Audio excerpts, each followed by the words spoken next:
প্রথমভাবে শনি থাকলে কাউকে প্রতারিত করবেন না। ঝগড়াটে স্বভাবের ব্যক্তিরা এই প্রবৃত্তি ত্যাগ করুন। কোষ্ঠীর দ্বিতীয়ভাবে শনি বিরাজ করলে জুয়া, বেটিং, লটারি ইত্যাদিতে জড়াবেন না।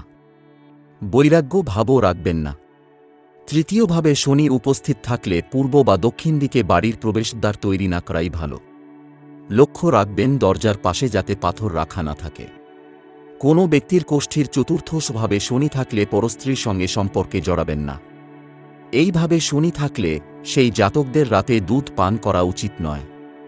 পঞ্চমভাবে শনির উপস্থিতি থাকলে বাড়ি বানাবেন না, বরং তৈরি ফ্ল্যাট বা বাড়ি কিনে নিন।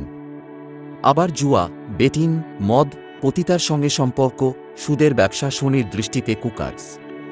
তাই যে জাতকের কোষ্ঠীর পঞ্চমভাবে শনি বিরাজ করে তাঁরা এই সমস্ত কুকাজ করা থেকে দূরত্ব রেখে চলুন। ষষ্ঠভাবে শনি থাকলে বাড়ি একবারে বানাবেন না, অন্ততপক্ষে একবার ব্রেক দিয়ে তারপর বাড়িটি বানানো সম্পূর্ণ করুন। মদ্যপানের অভ্যাস থাকলে তা ত্যাগ করুন। সপ্তমভাবে শনি বিরাজ করলে পরস্ত্রীর মোহে জড়াবেন না।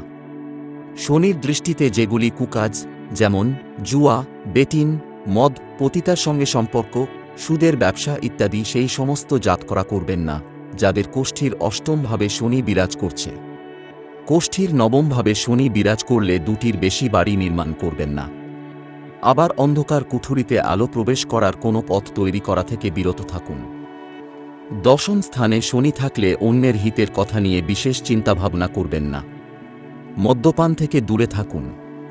একাদশ স্থানে শনির উপস্থিতি হলে কাউকে টাকা ধার দেবেন না। কোনো ব্যক্তির দ্বাদশ স্থানে শনি থাকলে এবং তারা যদি নিজের বাড়ি নির্মাণ করছেন, তাহলে যেমন বাড়ি তৈরি হচ্ছে তা হতে দিন। তাতে অহেতুক নিজের বুদ্ধি লাগাবেন না, আবার সেই বাড়ির নির্মাণ বন্ধ করবেন না।